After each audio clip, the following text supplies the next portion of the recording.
बिहार सरकार सहकारिता मंत्री डॉक्टर प्रेम कुमार के द्वारा मगध प्रमंडल के 5 जिलों के राज्य योजना से वित्तीय वर्ष 2025-26 में निर्मित होने वाले कुल 97 गोदामों का शिलान्यास किया गया। इन गोदामों में 80 गोदाम 1000 मीट्रिक टन क्षमता एवं 17 गोदाम 500 मीट्रिक टन क्षमता के शामिल हैं। इन गोदामों का निर्माण से सहकारिता विभाग के पैक्सों में 88,500 मीट्रिक टन भंडारण क्षमता में वृद्धि होगी। सहकारिता मंत्री डॉक्टर प्रेम कुमार के द्वारा शिलान्यास के साथ साथ मगध प्रमंडल के सभी 5 जिलों के उपस्थित पैक्स, व्यापार मंडल एवं अन्य प्रकार के समितियों के उपस्थित अध्यक्षों को संबोधित भी किया गया। उनके द्वारा अपने संबोधन में सभी अध्यक्षों को कहा गया कि सरकार के पास पैक्सों, व्यापार मंडलों में गोदाम निर्माण हेतु राशि की कमी नहीं है। आप प्रस्ताव उपलब्ध कराएं, सरकार उस पर विचार करते हुए आपको गोदाम निर्माण के लिए राशि उपलब्ध कराएगी। मंत्री द्वारा पैक्स अध्यक्षों को यह भी बताया गया कि राज्य के अंतर्गत राज्य स्तर पर एवं जिला स्तर पर अच्छे कार्य करने वाले को मुख्यमंत्री आदर्श पैक्स प्रोत्साहन योजना के तहत पुरस्कृत करने की भी योजना लागू की गई है, जिसके लिए 5 सितंबर तक आवेदन करने की अंतिम तिथि निर्धारित है। माननीय मंत्री द्वारा बताया गया कि बिहार में सहकारिता विभाग सभी तरह की सहकारी समितियों के उत्थान के लिए प्रयासरत है एवं इस संबंध में कई प्रकार की योजनाएं भी चला रही हैं, जैसे मुख्यमंत्री हरित कृषि संयंत्र योजना। मैं अश्वनी कुमार बोल रहा हूं। मैं सफेद दाग और सोराइसिस पेशेंट को बार बार कह रहा हूं सर कि आप देश विदेश कितना बड़ा डॉक्टर, कितनी बड़ी संस्था, कहीं का भी इलाज चल रहा हो, मेरे को एक बार अवश्य मौका दे सर। हम आपको रोग और उम्र के हिसाब से दवा तैयार करवा कर देंगे, जिससे आपका सफ़ेद दाग हो या सोराइसिस हो, कितना भी पुराना और जटिल क्यों ना हो गया हो, मैं जड़ से समाप्त कर दूंगा। विशेष हम आपके शुभकामनाओं के साथ भगवान धन्वंतरी से हम आपके उत्तम स्वास्थ्य की कामना करते हैं। जिलाधिकारी गया जी शशांक शुभंकर के निर्देशानुसार आज आगामी पितृपक्ष मेला 2025 को ध्यान में रखते हुए खाद्य व्यापारी, विशेषकर होटल मालिक, ढाबा मालिक, मिठाई दुकानदार, पैकेज ड्रिंकिंग वाटर के विक्रेता एवं पनीर विक्रेता के मालिकों के यहाँ अलग अलग 3 स्थानों पर स्टेशन विष्णुपद, चांद चौरा, बोधगया में छापामारी किया गया।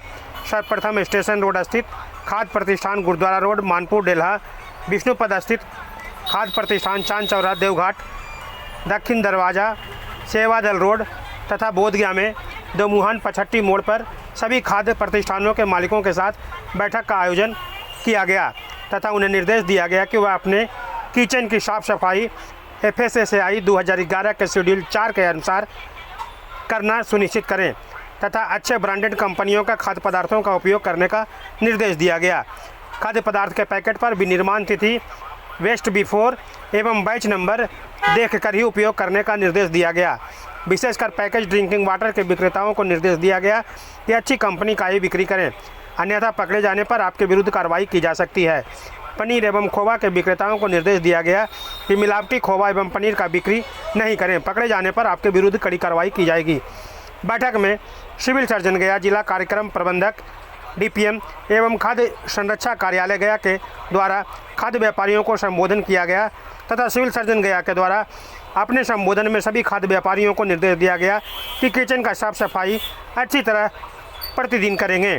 गंदगी पाए जाने पर सख्त कानूनी कार्रवाई की जाएगी और प्रतिष्ठान को सील भी किया जा सकता है। साथ ही खाद्य व्यापारियों को संकल्प दिलाया गया कि हम संकल्प लेते हैं कि हम सभी श्रद्धालुओं को स्वच्छ, सुरक्षित और सम्मानजनक सेवा देंगे, गया जी की छवि को उज्जवल बनाए रखेंगे। व्यवस्था किए हुए हैं, लेकिन आप यहाँ से शुद्ध खाना सब तरह से ठीक है, तभी स्वस्थ रहेंगे। गड़बड़ खाना खा लेंगे, खा क्या लेंगे, मतलब मार्केट में जो बिकेगा वही बेचारा खाएंगे, अपना खाना तो लेकर आ नहीं रहा है, हम लोग जो खिलाएंगे उनको वही खाएंगे। तो इससे रिक्वेस्ट है कि आप लोग इस पर ध्यान। क्यों जरूरी है आपकी फूड सेफ्टी क्यों जरूरी है? फूड सेफ्टी जरूरी है इसलिए कि सबसे पहली बात तो ये हमारी सामाजिक और वैधानिक जिम्मेवारी है हम सबकी। जिलाधिकारी गया शशांक शुभंकर ने आज जनता दरबार में 70 लोगों की बातों को सुना, समझा एवं उनकी समस्याओं को तत्काल निपटान के लिए संबंधित अधिकारियों को निर्देश देते हुए कहा कि स्वच्छ एवं पारदर्शी प्रशासन के लिए इनकी समस्याओं को यथाशीघ्र निपटाने की कोशिश की जाए। थानाध्यक्ष इमामगंज के द्वारा छापामारी करते हुए 18 लीटर विदेशी शराब के साथ एक अभियुक्त को गिरफ्तार किया गया। इस संबंध में थानाध्यक्ष इमामगंज ने कांड संख्या 253-25 दिनांक 26/8/2025 दर्ज करते हुए अग्रेतर कार्रवाई शुरू की। थानाध्यक्ष बहेरा थाना के द्वारा छापामारी कर 9 लीटर विदेशी शराब एवं एक 4 पहिया वाहन के साथ एक अभियुक्त को गिरफ्तार किया गया। इस संबंध में बहेरा थाना कांड संख्या 119-25 दिनांक 26/8/2025 को दर्ज कर अग्रेतर कार्रवाई की गई।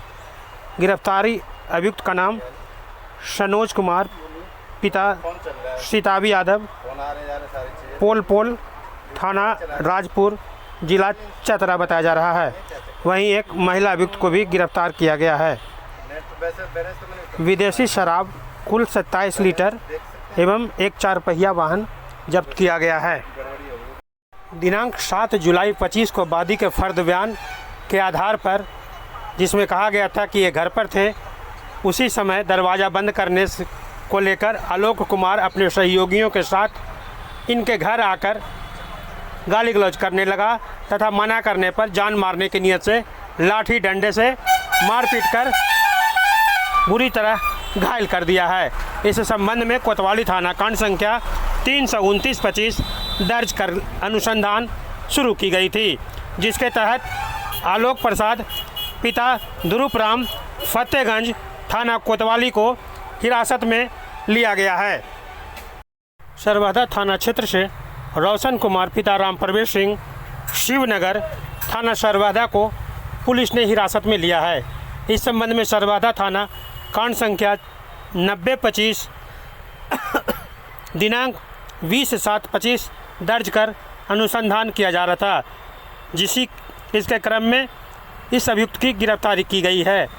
जानकारियों की आसूचना संकलन कर त्वरित कार्रवाई करते हुए कांड के अपहृता की सकुशल बरामदगी की गई एवं अपहर्ता को गिरफ्तार भी किया गया। जिस कांड में वादी के द्वारा लिखित आवेदन दिया गया था कि उनकी पुत्री निकली थी, जो काफ़ी देर से के बाद घर वापस नहीं आई। काफ़ी खोजबीन के बाद कुछ पता नहीं लगा, तब उसने थाना जाकर कांड संख्या 90-25 थाना सरवादा 20/7/25 को दर्ज कराई थी।